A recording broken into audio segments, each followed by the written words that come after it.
دائم یه قلب پاره از درد جامعه، ولی هیچ کسی نشد واسه ارزش قائل.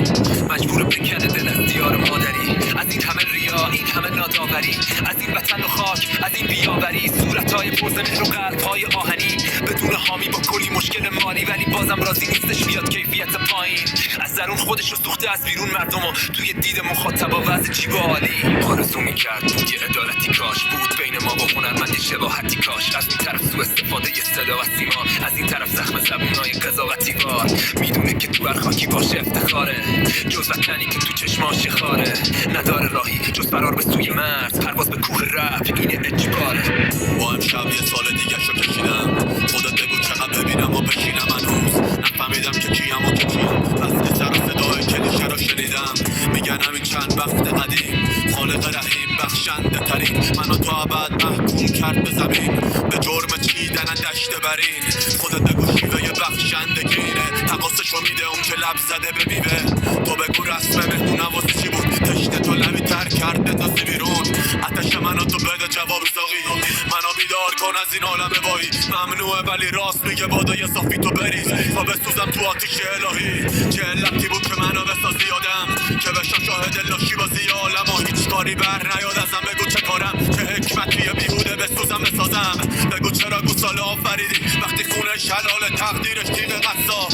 چرا اون سگ آفریدی که شکنجش ثوابه، عاقبت میشه سنگسار. یه دل نازک زیر تیغ فولادی دادی، به دروغ گو مقام چوپانی دادی. زود رفتن اونا که خراب تو بودن، بگو ته فکر چرا عمر طولانی دادی. لقمه چرب و به سیر دادی چرا، همه ی عذابا رو به فقیر دادی چرا. میگن آدمی اومده به چره بره، آخرت هم قراره دوباره بریم به چرا. اینا شکم و زیرش رو میپرستن، از غضب و آتیش تو میترسن. اونی که نشست جای حق میپرستن، منو به آین جهالت میپرستن. تو جدایی با این خدایی که ساختن، تو رو محتاج پول و دعا شناختن. عجب دلالایی که دکونایی ساختن، واسه رضایت تو چه خونایی رو انداختن.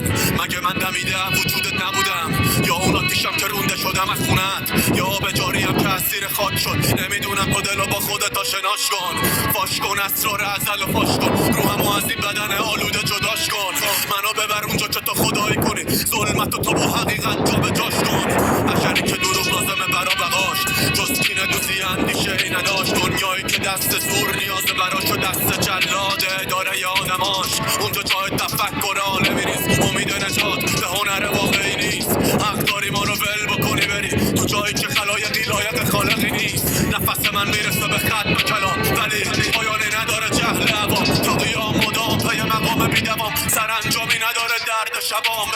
بگو مادری دیگه بچه نزاد، که مثل من نشه فراموش و ترد جهان. که اولین حقش نشه رویای محال و شب تولد مرگش رو از خدا نخواد. عشق نفرت میشد و تنم زیره نگاه سرد سایه های متهم. هم مردنی ترین هجای شعر من بود قاتل، هم سایه های متهم. این بیرون سایه ها کشیده ترن بابا، من که فقط مخاطب این نمایشم. دیوار پشتم انقدری بدون سایه است که شک میکنم حتی به حضور بودنم. گاهی دوتا دست دور میخورد تو هم، دوتا دست که از هم پر میشد بزرگ میشد. با غروب خورشید توی پرده بد گرد میشد. من از دیدن تئاتر گردها رو دیوار بیمارتر شدم، از امنیت مردم. یه هیولا جلوم یه شبنم رو میخورد، وقتی دونه یه عشق کوچیکم رو میخوردم. یه دختر که موشو بیتراشنای نزنید، اونم نه آرزوش موهاش سایه تموم معصومیت من بود. میبینی پدر پاشیدم آره، سایه زندگیم تو دست باد وحشی، به سیلی روزگار خندید.